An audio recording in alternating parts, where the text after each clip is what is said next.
मैंने एक वीडियो देखी थी जिसमें कथावाचक बोलता है कि दुर्गा बड़ी हैं। वो क्यों बोलता है और बोलते हैं कि सारे भगवान उनसे छोटे हैं।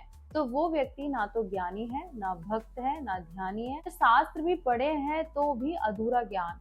क्यों बोलते हैं ऐसे कथावाचक इस तरह की बातें? शक्ति का महत्व। देवी दुर्गा को आदि शक्ति माना गया है।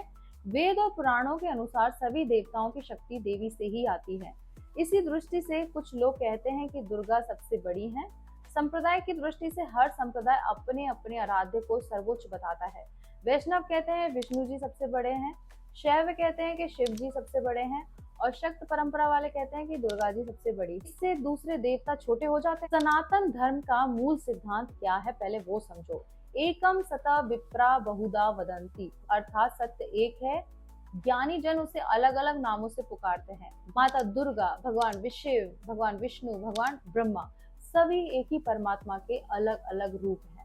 एक ही परम तत्व है, उन्हीं के ही रूप है। जैसे आत्मा भी एक है तो उनके हम अलग अलग रूप है, कीड़े मकोड़े, इंसान। किसी को छोटा कहना, किसी को बड़ा कहना, ये संकीर्ण दृष्टि का परिणाम है, मतलब छोटी सोच का। ना ज्ञानी, ना भक्त, ना ध्यानी। क्यों फिर ऐसी बड़ी बड़ी बातें बोलते हैं? ज्ञानी जानता है कि सब रूप एक ही परम तत्व के हैं। भक्त अपने आराध्य को सर्वोच्च मानता है पर दूसरों को छोटा नहीं दिखाता। ध्यानी सभी में एक ही ब्रह्म का अनुभव करता है। इसीलिए जो कथावाचक केवल एक पक्ष पकड़कर दूसरों को नीचा दिखाता है वह अधूरे ज्ञान का परिचय देता है। शास्त्रों की दृष्टि से देवी महात्म्य में माँ दुर्गा को परम शक्ति कहा गया है। भागवत पुराण में विष्णु जी को परम पुरुष कहा गया है। शिव पुराण में शिव जी को सर्वोच्च बताया गया है। इसका अर्थ है कि हर ग्रंथ अपने अपने आराध्य की महिमा गाता है पर सभी एक ही परम तत्व के रूप। तो कथावाचक कहते हैं कि दुर्गा बड़ी है और बाकी देवता छोटे। वे शास्त्र को एकांगी दृष्टि से देखते हैं, इसलिए उनका ज्ञान अधूरा है। सच्चा ज्ञान ये है कि सब देवता उसी परमात्मा के रूप है, कोई छोटा बड़ा नहीं है। जैसे विद्यालय में विद्यार्थी के पास पुस्तक होती है परंतु उसको सही अर्थ और ज्ञान को समझाने के लिए शिक्षक आवश्यक होते हैं। यही शिक्षक न हो तो बच्चा अपनी समझ से कभी कभी सही, कभी कभी गलत अर्थ निकाल सकता है। उसी प्रकार शास्त्र तो सभी पढ़ सकते हैं लेकिन उनमें लिखे हुए गुण रहस्यों का सही अर्थ समझाने के लिए गुरु का होना अनिवार्य है।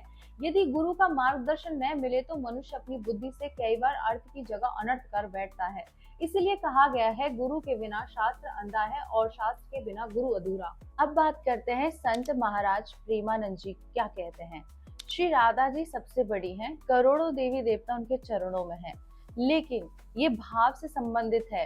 राधा जी प्रेम की देवी है। यदि सबके भीतर प्रेम भर जाए तो ना तो माँ दुर्गा को अवतार लेना पड़ेगा, न किसी देवी को आना होगा राक्षसों को मारने के लिए। जहाँ सब और प्रेम हो और प्रेम की देवी की कृपा हो वहां न अंधकार होगा, न विकार, न संगार। इसीलिए भाव सबसे बड़ा है और राधा रानी सबसे बड़ी हैं। इसीलिए वो कहते हैं कि क्योंकि जहाँ प्रेम है वहां पे कुछ नेगेटिविटी हो ही नहीं सकती। सो इसका अर्थ समझ सकते हैं किस तरह से। राधा मतलब प्रेम की देवी। राधा जी को शास्त्रों और संतों ने परम प्रेम स्वरूपा कहा है। उनका नाम ही राधा है। आत्मा को परमात्मा की ओर राधित मीन्स खींचने वाली शक्ति। जहाँ राधा का प्रेम है वहां भक्ति स्वतः जागृत होती है। भाव ही प्रधानता है। शास्त्र केवल नियम कायदे नहीं, उनका सार भाव है। यदि हृदय में प्रेम न हो तो पूजा पाठ व्रत सब अधूरे हैं। इसी कारण संत कहते हैं कि राधा का भाव सबसे ऊंचा है। प्रेम से समाप्त होते हैं विकार। जब मनुष्य के भीतर सच्चा प्रेम होता है तो वहां क्रोध, लोभ, ईर्ष्या, हिंसा के लिए जगह नहीं रहती। अगर प्रेम सब में भर जाए तो राक्षसों को मारने के लिए किसी देवी का अवतार लेने की भी आवश्यकता नहीं। ही अंधकार, विकार और अंत को दूर करता है। क्यों राधा रानी सबसे बड़ी कही गई हैं? क्योंकि राधा प्रेम का प्रतीक है और प्रेम ही ईश्वर को प्राप्त करने का सर्वोच्च मार्ग। भगवान कृष्ण स्वयं कहते हैं भक्तिया माम भी जाना, केवल भक्ति प्रेम से ही मुझे जाना जा सकता है। इस दृष्टि से संत राधा रानी को सबसे बड़ी मानते हैं। तो बात यह है कि सच यह है कि भाव ही सबसे ऊंचा है। यदि राधा जी का प्रेम हृदय में आ जाए तो न कोई शत्रु रहेगा, न अंधकार और न विनाश। इसीलिए संत उन्हें सबसे बड़ी कहते हैं क्योंकि वे प्रेम की मूर्ति हैं और प्रेम ही परमात्मा तक पहुंचने का सच्चा मार्ग है। जैसा अब उसके बाद बात करते हैं ओशो जो ज्ञानी है। उन्होंने लाखों किताबें पढ़ी, लोग उन्हें मानते हैं पर वे भक्त नहीं बस ज्ञानी हैं। वे कहते हैं कि राधा का अस्तित्व ही नहीं है। शायद उन्होंने गर्ग संहिता में जो लिखा है वह पढ़ा नहीं है। उन्होंने कहा कि रसिक जनों ने एक भाव क्रिएट किया है कि राधा नाम बाहर नहीं बल्कि भीतर की ओर ले जाता है। ये बात सही है कि विकार खत्म करेंगे, आत्मा को जानेंगे तभी परमात्मा मिलेंगे, लेकिन ज्ञानी भक्त नहीं हो सकता। क्या उनका तर्क सही है कि राधा का अस्तित्व नहीं है मानने वाला? ओशो का दृष्टिकोण क्या है? ओशो का मार्ग ज्ञान और तर्क का है। उन्होंने लाखों ग्रंथ पढ़े हैं, उन्हें बौद्धिक ढंग से समझाया। वे अक्सर भक्ति की जगह स्व अन्वेषण और चेतना की खोज पर जोर देते हैं। इसलिए उन्होंने राधा को ऐतिहासिक या लौकिक व्यक्ति मानने के बजाय एक भाव और प्रतीक बताया। राधा नाम बाहर नहीं भीतर ले जाता है। राधा का शास्त्रीय प्रमाण गर्ग संहिता, ब्रह्म वैवर्त पुराण, पद्म पुराण, कई सारे ग्रंथ में राधा जी स्पष्ट उल्लेख मिलता है। संत, रसिक और आचार्य उन्हें परम प्रेम स्वरूपा मानते हैं। इसलिए कहना है कि राधा का अस्तित्व ही नहीं अधूरी बात है। हाँ, ये सच है कि राधा केवल इतिहास नहीं बल्कि अनुभव और भाव भी है। ज्ञान और भक्ति का अंतर क्या है? ज्ञानी आत्मा और परमात्मा के तत्व को समझना चाहता है। भक्त भाव और प्रेम से भगवान को पाना चाहता है। वास्तव में जब ज्ञान पूर्ण होता है तो वह भक्ति में परिवर्तित होता है, और जब भक्ति गहरी होती है तो वह ज्ञान बन जाती है। इसलिए कहना है कि ज्ञानी भक्त नहीं हो सकता एक सीमित दृष्टिकोण है। कई महापुरुष जैसे शंकराचार्य ज्ञानी भी थे और भक्त भी थे। ओशो ने राधा जी का अस्तित्व ही नहीं कहा, तो उसका आशय यह है कि राधा को केवल एक लौकिक ऐतिहासिक पात्र मानना अधूरा है। उनके अनुसार राधा एक भाव और अवस्था है। जब आत्मा परमात्मा में पूरी तरह समर्पित हो जाती है तब वह राधा बनती है। लेकिन शास्त्रों के आधार पर देखा जाए तो राधा जी का ऐतिहासिक और दिव्य अस्तित्व भी है। तो ओशो की बात के अनुसार ओशो का दृष्टिकोण तर्क और आंतरिक अनुभूति पर आधारित है, इसलिए वे राधा को प्रतीक मानते हैं। लेकिन शास्त्र और संत परंपरा राधा का वास्तविक भी मानते हैं और सर्वोच्च प्रेम की मूर्ति भी। ज्ञान और भक्ति दोनों ही मार्ग हैं, परंतु पूर्णता तब है जब ज्ञान प्रेम में बदल जाए और प्रेम ज्ञान से पुष्ट हो। सबसे बड़ी बात यह है कि सब वृंदावन जो प्रेम धाम बोला जाता है, काशी को मोक्ष नगरी बोला जाता है, तो बहुत बड़े बड़े संत महात्मा जो भगवान के भक्त रहे अंत में राधा रानी मतलब वृंदावन की शरण और समाधि उधर ही लेते। तो ये सबसे बड़ी बात है, राधा रानी आपके विकारों को खत्म करके आपको मुक्ति भी देती है, परमात्मा का धाम भी देती है।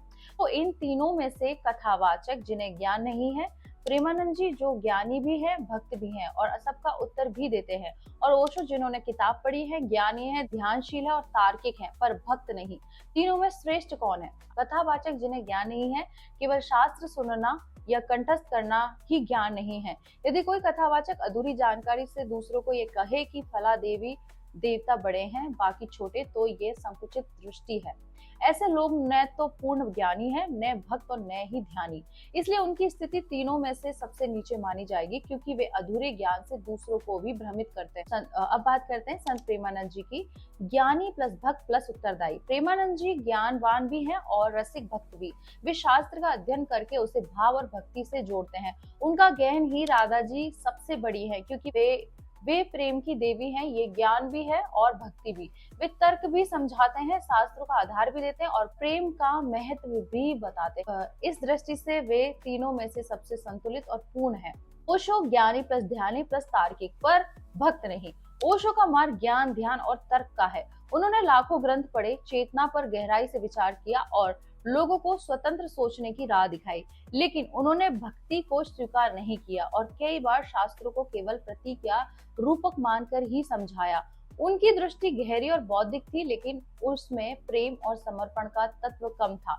इसलिए वे ज्ञान और ध्यान में तो श्रेष्ठ हैं, लेकिन भक्ति के बिना पूर्णता नहीं मानी जाती। तो तीनों में से कथावाचक अधूरे ज्ञान के कारण नीचे हैं। ओशो गहन ज्ञानी और ध्यानी है, परंतु भक्ति के बिना उनका मार्ग अधूरा है।